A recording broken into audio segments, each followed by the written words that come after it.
ఎన్నో సేవలు అందించి ఒక అవినాభావ సంబంధాన్ని ఏర్పరచుకున్న వ్యక్తి బివి మోహన్ రెడ్డి గారు అని చెప్పి కూడా నేను మీకు తెలియజేస్తున్నా.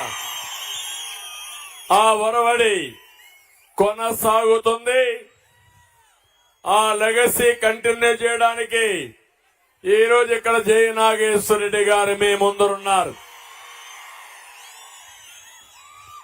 జయ నాగేశ్వర రెడ్డి గారిని గెలిపించి ఈ నియోజకవర్గాన్ని అభివృద్ధి పట్టంలో పెట్టే బాధ్యత మీదే.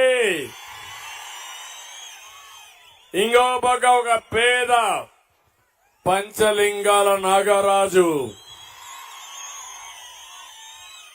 సామాజిక న్యాయం అంటే ఏదో చేసి చూపించే పార్టీ తెలుగుదేశం పార్టీ. బూటకాలు నాటకాలు ఆడే పార్టీ వైఎస్ఆర్ కాంగ్రెస్ పార్టీ. నేను ఒకటే విషయం ఇక్కడ చెప్తున్నా, ఎన్నికల నోటిఫికేషన్ రాకమునిపై మీ అభిప్రాయం అర్థమైపోయింది.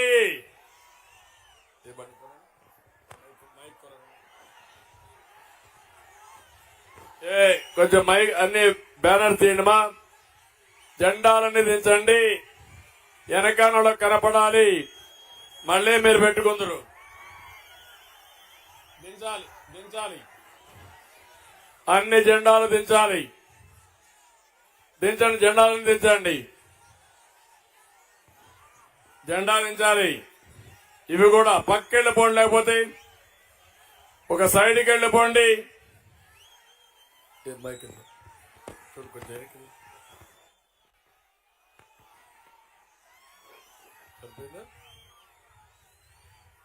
ఈరోజు మిమ్మల్ని చూసినప్పుడు అనిపిస్తుంది ఎన్నికల ఫలితాలు కనబడుతున్నాయి. మే 13 లాంఛనమే. అవునా కాదా? అవునంటే చేలు పైకెత్తండి. నేను చాలా ఎన్నికలు చూశాను. నా జీవితంలో ఇంత ఉత్సాహం ఎప్పుడూ చూడలేదు. ఇంత కసి కూడా నేను ఎప్పుడూ చూడలేదు. 83లో తెలుగుదేశం పార్టీ పెట్టినప్పుడు 94 ఎన్నికల్లో ఇంత కసి చూశాను. ఈసారి ఎన్నికల్లో ఫ్యాన్ ముక్కలైపోయి డస్ట్ బిన్ లేకపోవడం ఖాయం. అవునా కాదా తమ్ముళ్ళు? మీరే చెప్పండి. నేను అడుగుతున్న ఒక మాట మిమ్మల్ని అందరినీ, ఎంత దుర్మార్గుడంటే ఈ ముఖ్యమంత్రి నమ్మినోళ్ళ నట్టేట ముంచే రకం, నమ్మించి గొంతు కోసే రకం ఈ ముఖ్యమంత్రి.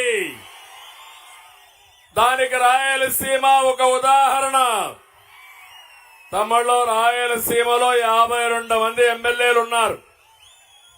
49 మందిని వైఎస్ఆర్ కాంగ్రెస్ పార్టీని గెలిపించారు. ఈ కర్నూలులో ఒక ఎంపీని 7 మంది ఎమ్మెల్యేలు గెలిపించారా లేదా అని మిమ్మల్ని అడుగుతున్నా. మీకు న్యాయం చేశాడా? ఒక్క పని చేశాడా? మీ భవిష్యత్తు గురించి ఆలోచించాడా? 5 ఏళ్లలో ఒక్క ఇరిగేషన్ ప్రాజెక్టుకి ₹1 ఖర్చు పెట్టాడా? ప్రత్యేకంగా రాయలసీమకు నీళ్లుంటే రత్నాలు పండించే రైతాంగం ఇక్కడ ఉన్నారు. ప్రత్యేకంగా మన యొక్క కర్నూలు అన్ని ప్రాంతాల కంటే నీళ్లు లేకుండా బాగా వెనుకబడిన ప్రాంతం ఈ కర్నూలు పార్లమెంటు. మంత్రాలయం గాని, ఎమ్మిగనూరు గాని, డోన్ గాని, ఆదోని గాని ఈ ప్రాంతాలన్నీ కూడా బాగా వెనుకబడి ఉన్నాయి. కనీసం నీళ్లు ఇవ్వాలని ఆలోచించాడా అని మిమ్మల్ని అడుగుతున్నా. నేను రాయలసీమలోనే పుట్టాను, చిత్తూరులోనే పుట్టాను. 68,000 కోట్ల రూపాయలు ఖర్చు పెట్టారు ఒక సాగునీటి కోసం. రాయలసీమకు 12,000 కోట్లు ఖర్చు పెట్టాను.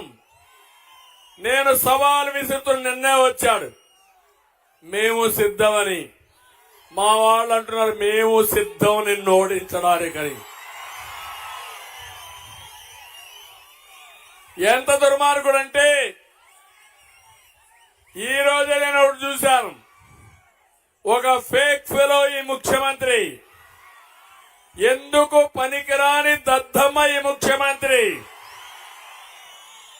బాబాయిని నేను అడుగుతున్నా ఇక్కడే వాళ్ళని, ఊ కిల్డ్ బాబాయ్, ఊ కిల్డ్ బాబాయ్, ఊ కిల్డ్ బాబాయ్. ఏమమ్మా ఊ కిల్డ్ బాబాయ్, తమిళలో ఊ కిల్డ్ బాబాయ్. మీకందరికి అర్థమైపోయిందా?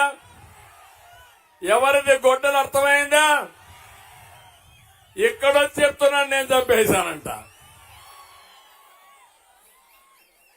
అంటే ఎంత పనికి మాలిన వ్యక్తి అంటే, ఎంత చెత్త మాటలంటే, ఎన్ని సొల్లు కబుర్లంటే అంత దారుణంగా మాట. మీకు కోపం రాదు అంటే